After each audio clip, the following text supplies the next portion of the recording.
Yan guys, ngayon room renovation naman tayo tsaka relocation ng aircon. Bali yung day 1 namin, bakbak ng kisame. Tapos yung wall, binakbak na din kasi i-extend ng konti yan.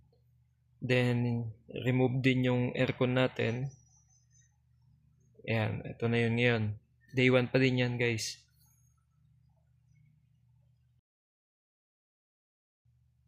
Bali, day 2 natin guys, pinatibay natin yung kisame dahil magkakabit na tayo ng PVC ceiling dito. Yan yung kinakabit natin dito. Day 3 naman, tapos na yung ceiling, nakabit na. Ngayon, ipipinish na yung mga gilid, yung wall. Kasi ito, extension, may mga part na talagang binakbak.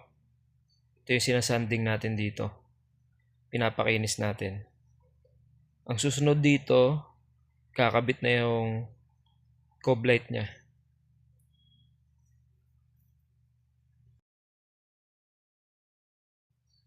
Day 4, masilyan ng mga wall, yung mga biyak-biyak pa.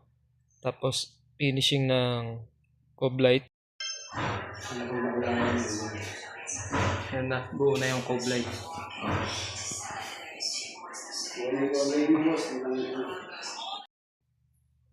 Day 5 natin guys, repainting ng room.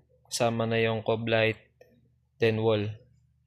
Yung wall niya, gray, dark gray yung pinalagay ni client.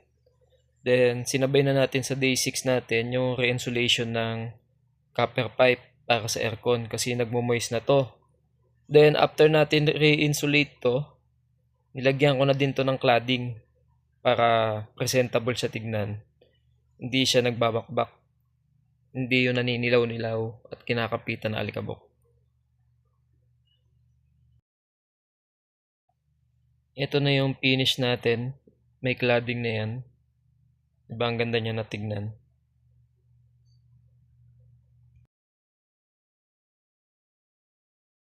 Cladding. Lagay tayong cladding. Papya. Yan. Tapos to.